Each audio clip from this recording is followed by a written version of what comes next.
बिस्मिल्लाहिर्रहमानिर्रहीम। स्टूडेंट्स, इस सेगमेंट में अब हम लोग क्वेश्चन नंबर 7 को सॉल्व करेंगे। पिछले सेगमेंट में 6 को सॉल्व किया था, अब हम लोग 7 को सॉल्व करेंगे। एक्सरसाइज 8.2 है। Exercise 8.2 question number 8,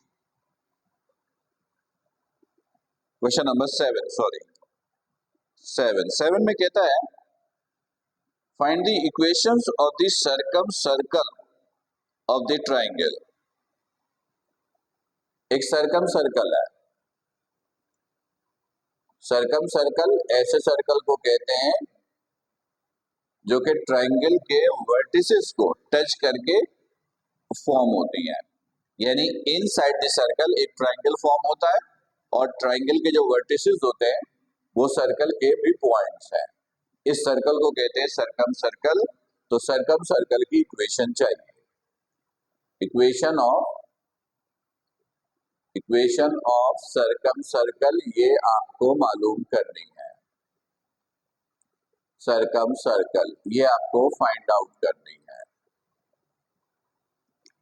find the equation of the circum circle of the triangle with vertices this. Triangle के वर्टिसेस है।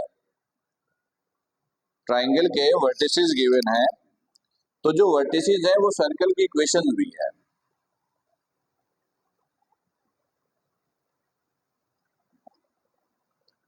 ये पॉइंट्स गिवन है। ये पॉइंट ट्राइंगल के वर्टिसेस भी हैं और सर्कल के पॉइंट्स भी हैं। 1, -2, दूसरा पॉइंट है -5, 2 और तीसरा पॉइंट है 3, 4। ठीक। ये जो 3 पॉइंट आपको बोर्ड पे दिख रहे हैं, ये 3 पॉइंट्स वर्टिसेस भी हैं ट्राइंगल के और सर्कल के पॉइंट्स भी हैं। यानी एक पॉइंट आप ये ले लीजिए 1, -2, दिस इज -5, 2 और ये तीसरा पॉइंट है 3, 4। आपको सर्कल की इक्वेशन चाहिए। तो जब 3 पॉइंट्स गिवन हो और सर्कल की इक्वेशन फाइंड आउट करनी हो तो ये हमने पहले भी मेथड सीखा है। सबसे पहले क्या करेंगे, 3 पॉइंट से सर्कल की 3 इक्वेशन निकालेंगे, फिर उनको सॉल्व करके 2 इक्वेशन निकालेंगे जिसमें 2 वेरिएबल हो और फिर उनको साइमल्टेनियसली सॉल्व करके वो दो वेरिएबल की वैल्यू निकाल लेंगे और फिर उन 2 वैल्यू को किसी इक्वेशन में सब्स्टिट्यूट करके तीसरी वेरिएबल की वैल्यू निकालेंगे और फिर जनरल इक्वेशन में पुट कर देंगे। मतलब आपको ये काम करना है। ये सर्कल की जनरल इक्वेशन है। x² + y² + 2gx + 2fy + c = 0। बारी बारी पुट कीजिए। 3, 4, 9 + 16 + 6g + 8f + c = 0। 6g + 8f + c + 25 = 0। ये पहली इक्वेशन। दूसरी इक्वेशन -5, 2 तो 25 + 4 फिर -10g + 4f + c = 0।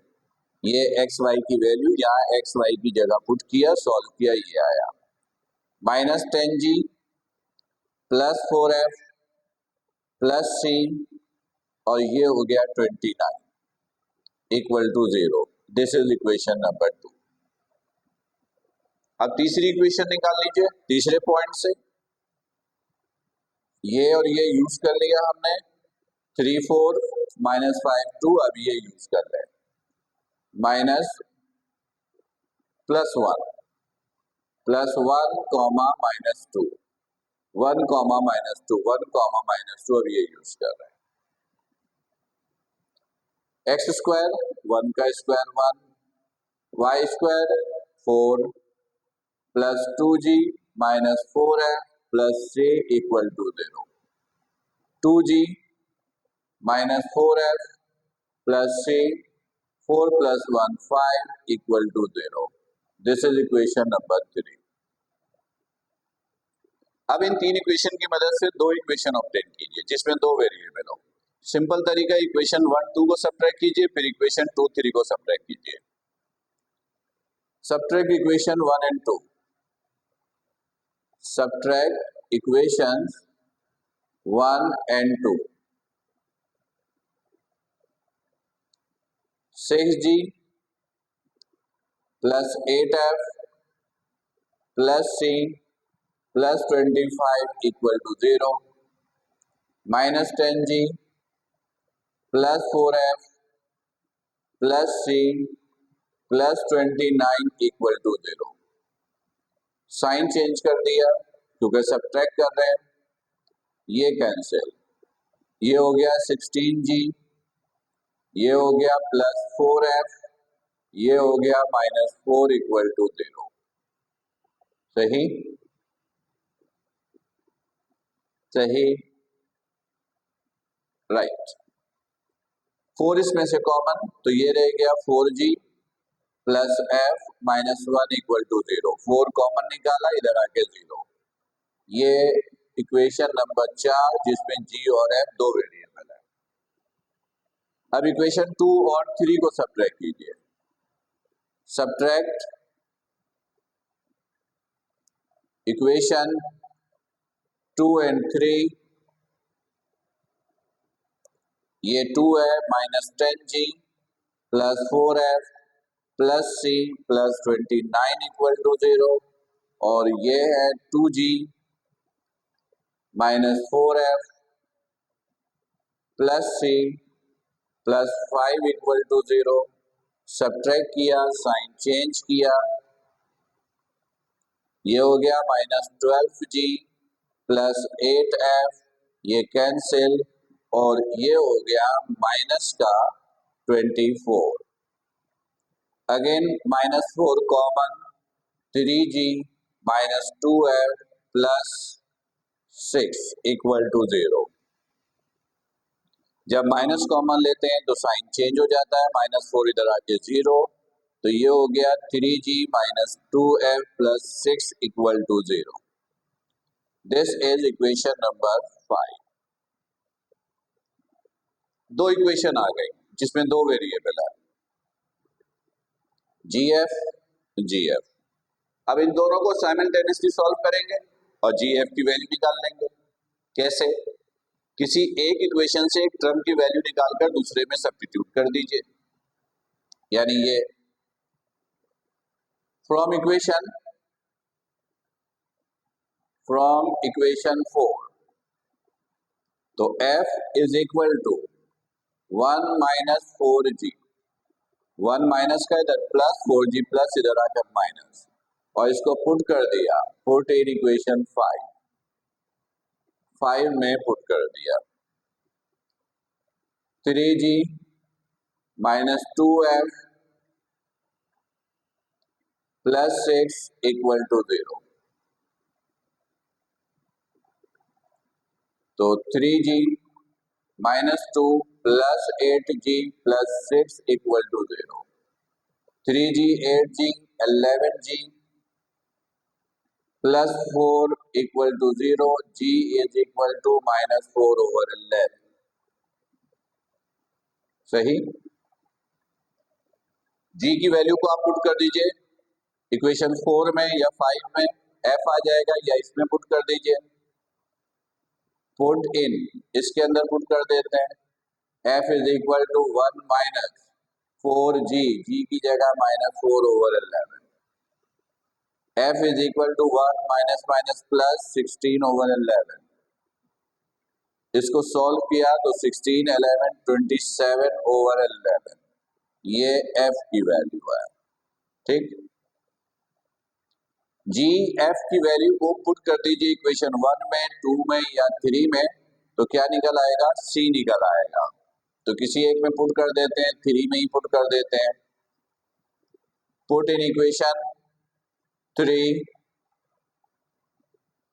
ये 3 है, 2g, ये 3 है, 2g, g की जगह -4/11, -4f, f की जगह 27/11 प्लस c प्लस 5 इक्वल टू 0। सही है। -8/11 माइनस, इनको मल्टीप्लाई किया, 27 4 7 4 था 28 2 1 0 108/11 प्लस 5 और c इस तरफ गया -3। इसका एलसीएम लिया, आप कैलकुलेटर से भी माइनस कर सकते हैं,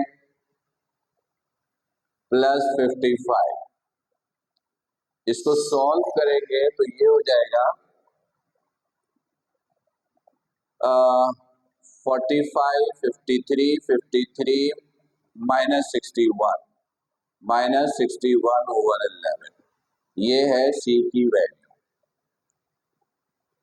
45 और 8 53 और 8 6 माइनस बिल्कुल सही है, ये c की वैल्यू है।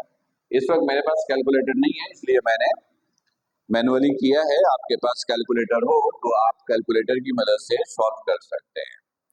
स्टूडेंट, ये जो GFC की वैल्यू निकल आई, अब स्टैंडर्ड फॉर्म में पुट कर दीजिए। Now x² plus y² plus 2gx plus 2fy plus c equal to 0। x² plus y² plus 2g, g is -4/11,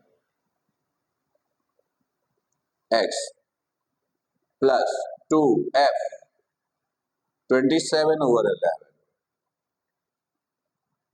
y plus c is -61/11 equal to 0। ठीक, x² plus y² -8/11 x plus 54/11 y -61/11। ये fraction खत्म करने के लिए 11 से पूरी equation को multiply कर दीजिए। तो 11 से ये मल्टीप्लाई हुआ 11x², ये मल्टीप्लाई हुआ 11y², ये मल्टीप्लाई तो नीचे ये बच गया -8x plus 54y -61 equal to 0। कोई भी वैल्यू फ्रैक्शन से खत्म करनी हो तो पूरी इक्वेशन को उस वैल्यू से मल्टीप्लाई। तो ये आपके पास रिक्वायर्ड सर्कल की इक्वेशन है, राइट। उम्मीद है कि ये क्वेश्चंस आपको क्लियर हो गया होगा। ये क्वेश्चन भी पेपर में सेक्शन सी का हिस्सा बन सकता है। अगर ये पेपर में आया तो सेक्शन सी में आएगा, राइट। उम्मीद है ये बिल्कुल क्लियर हो गया होगा। थैंक यू, अल्लाह हाफिज, अस्सलाम वालेकुम।